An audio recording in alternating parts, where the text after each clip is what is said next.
హైదరాబాద్కి వస్తా ఇట్లా అన్ని ప్లాన్ చెప్పేసి మీరు ఏమంటారు ఎవరైతే కంటెస్టెంట్స్ ఉన్నారో అగ్ని పరీక్ష కంటెస్టెంట్ స్టేజ్ మీద. బట్ సడన్లీ పేరు విలంగానే అయితే అసలుకి అన్బిలీవబుల్, అసలు నమ్మలేకపోయినా అసలుకి ఇది అవుతుందని. స్టేజ్ హౌస్ వెళ్ళే వరకు కూడా నమ్మలేకపోతున్నా అవుతుందా నిజంగానే అవుతుందా అని. బట్ ఫైనలీ ఒక్కసారి ఇంటికి అడుగు పెట్టిన తర్వాత ఇది యాక్చువల్లీ అయ్యింది అని సూపర్ సూపర్ సూపర్ హ్యాపీగా ఫీల్ అయినా అండి. అందరూ అనుకోవచ్చు ఏ బిగ్ బాస్ ఏందిరా బాయ్ అది ఇది అని. చాలా మంది అడిగిన కూడా లైక్ నువ్వు ఒక స్టార్ట్అప్ మనిషివి నీకెందుకు బిగ్ బాస్ అది ఇది అని. బట్ అందరికీ చెప్పాలి అంటే once in a life time experience అండి.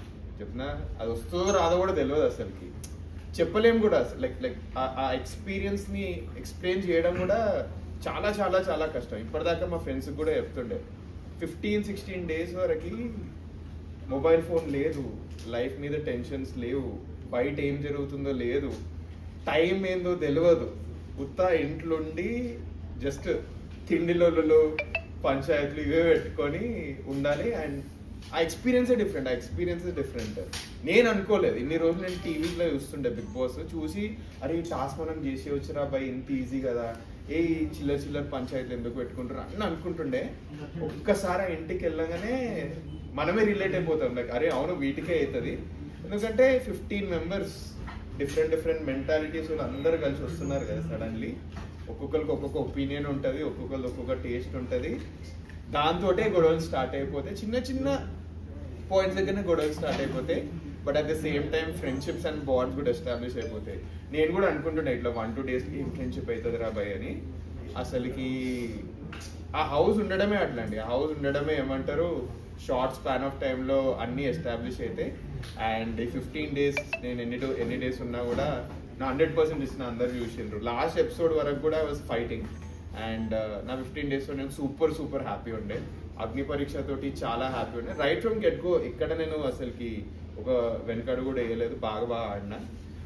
బట్ అగైన్ ఏమైందో అది అయింది.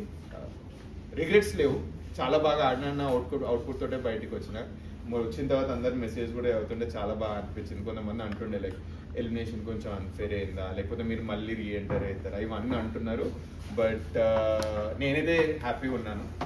ఎందుకంటే right till the last day చూసిన నాది బర్నీ గారిది కూడా ఏదైతే టైర్ ఫైట్ అయిందో మొత్తం లాస్ట్ సెకండ్ వరకు I was fighting in the house. And that's why I'm very happy with the entire experience అండి.